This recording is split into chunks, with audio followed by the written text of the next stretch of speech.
Um, okay. So good afternoon, everyone. I am Astha, and today, just a minute.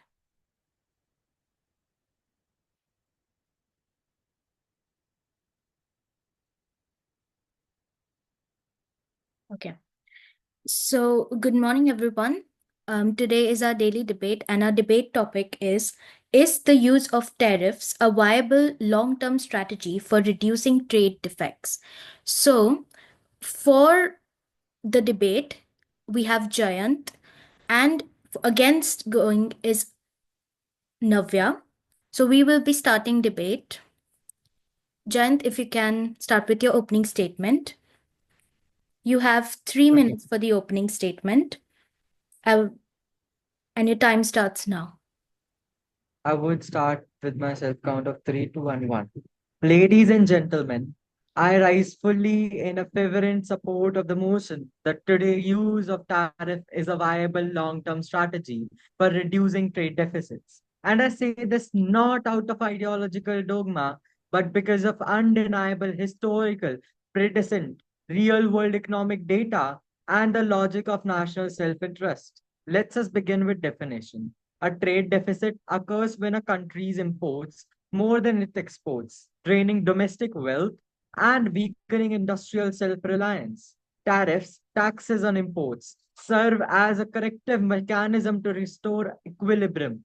Now consider the United States a prime example. Between 2001 and 2018, the US lost more than 3.7 million manufacturing jobs to China, according to the Economic Policy Institute.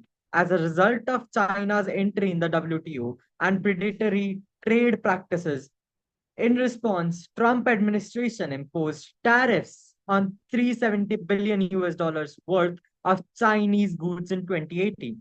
The result, China's trade surplus with the US fell by nearly 17% in 2019.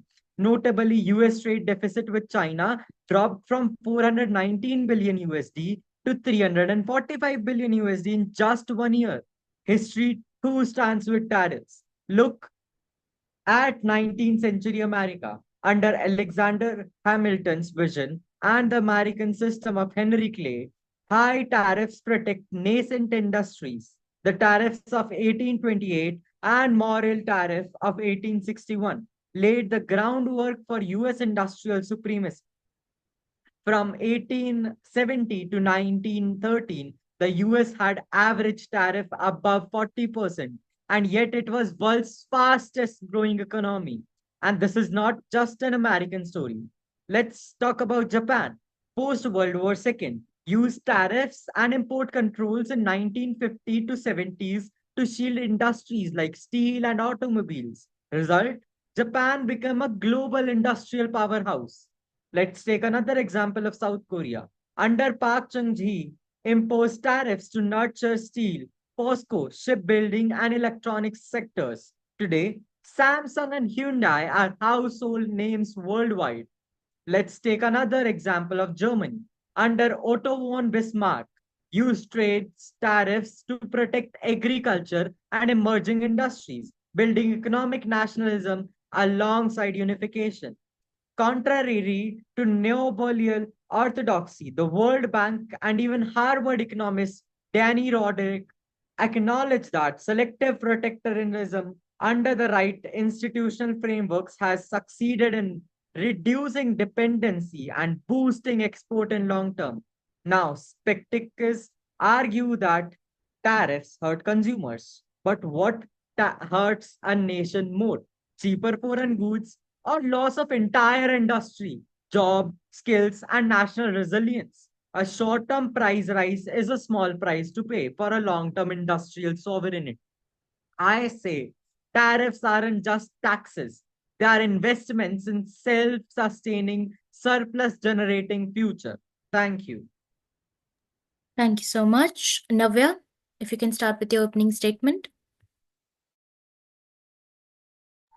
Just give me a minute. Yeah. Should I start? Okay. I would like to start on the self count of 3, 2, 1. When goods don't cross borders, soldiers will. These words by Frederick Bastiat capture the essence of peaceful and productive international cooperation. Tariffs, by design, are taxes on imports, and while they may be dressed as shields for domestic industries, in truth, they are a direct blow to the customer. When governments impose tariffs, the increased costs are not absorbed by foreign exporters. They pass on to very people within the imposing country. Prices rise, inflation creeps in, and average household is left paying more for less. In 2018, US tariffs on washing machines led to an average price hike of 12%, hurting middle class households the most. Tariffs are not a protective shield, they are a tax on the people. But the damage does not end there. Tariffs ignite retaliation. They are rarely met with silence. The infamous US China trade war is a living example. As each country escalated tariff measures, supply chains fractured, prices soared, and industries on both sides suffered. Billions of dollars were lost, trust was eroded, and after all the economic warfare, America's trade deficit remained largely unchanged. If that is considered a viable strategy, then we must redefine what viable truly means. History speaks volume. The Smoot-Hawley Tariff Act of 1930 escalated global trade tensions and deepened the Great Depression.